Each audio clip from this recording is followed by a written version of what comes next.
ট্রাম্পের 2 সপ্তাহের যুদ্ধবিরতি ঘোষণার মাত্র কয়েক ঘন্টার মধ্যেই ইসরায়েল ভয়ঙ্করভাবে হামলা চালালো লেবাননে, যার পাল্টা ইরান ফের বন্ধ করল হরমুজ প্রণালী। গতকাল ঘোষিত সিজ ফায়ার বা যুদ্ধবিরতি কি তবে ছিল নিছকই নাটক? এর পিছনে লুকিয়ে ট্রাম্পের কোন গোপন ফন্দি? গতকাল আমেরিকা ও ইরানের মধ্যস্থতায় 2 সপ্তাহের যুদ্ধবিরতি চুক্তি সই হয়। হোয়াইট হাউস যাকে বড় সাফল্য হিসেবে প্রচার করছিল, কিন্তু ইসরায়েল এই চুক্তিতে একমত ছিল না। তাদের দাবি হিজবুল্লাহ মানেই ইরান নয়, তাই ইরানের সাথে সিজফায়ার হলেও লেবাননে হিজবুল্লাহর ওপর হামলা থামবে না। এই মুহূর্তে সিজফায়ার লঙ্ঘনের পর হরমুজ প্রণালী আবারও বন্ধ করলো ইরান।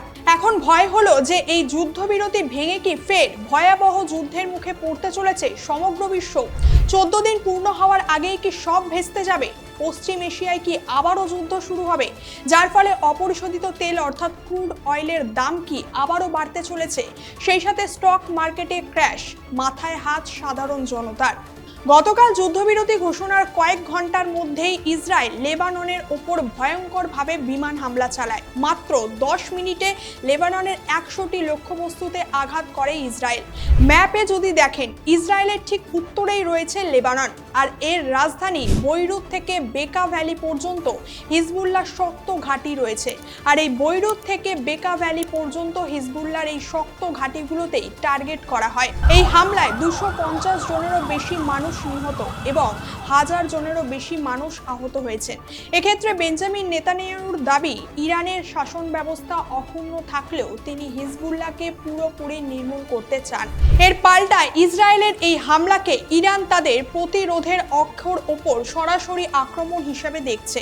ইরানের 10 দফা পরিকল্পনায় শর্ত ছিল ইরাক, লেবানন ও ইয়েমেনে হামলা বন্ধ করা, কিন্তু আমেরিকা যখন লেবাননকে এই চুক্তির বাইরেই রাখলো এবং ফের লেবাননে হামলা চালালো ইসরায়েল, ঠিক তখন ইরানও বিশ্বের গুরুত্বপূর্ণ তেলের রুট হরমুজ প্রণালী বন্ধ করে দিল। অন্যদিকে সিজফায়ারের খবরের পর গতকাল তেলের দামও ব্যারেল প্রতি $95 নিচে নেমে এসেছিল, কিন্তু হরমুজ প্রণালী বন্ধ হওয়ায় তা মুহূর্তেই বেড়ে $95 ছাড়িয়ে গেছে।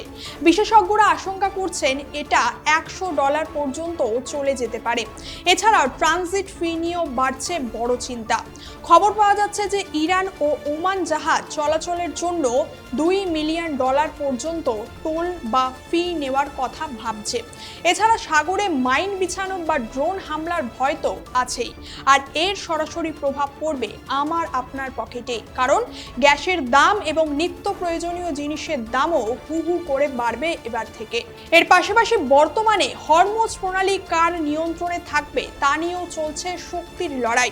ইরান চায় স্যাংশন সরাতে এবং তাদের প্রক্সি বাহিনীগুলোকে সুরক্ষিত রাখতে। অন্যদিকে ইসরায়েল ও আমেরিকা চাইছে মধ্যপ্রাচ্যে ইরানের আধিপত্য কমাতে। আবার অন্যদিকে ভারতের পরিস্থিতিও এখন বেশ উদ্বেগজনক। পরিস্থিতি যে কোনো সময় ভয়াবহ হতে পারে, যার আঁচ করে ভারত সরকার ইতিমধ্যেই ইরানে থাকা ভারতীয় নাগরিকদের দ্রুত দেশ ছাড়ার নির্দেশ দিয়েছে।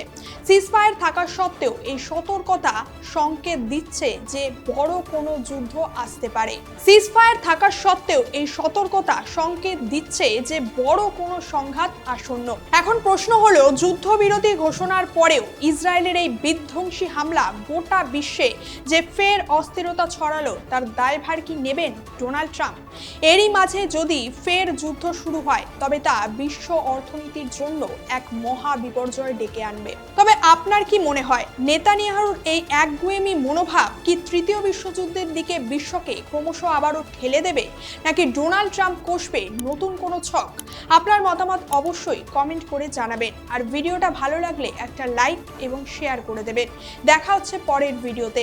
ভালো থাকবেন এবং চোখ রাখবেন টকে টিভি। ধন্যবাদ।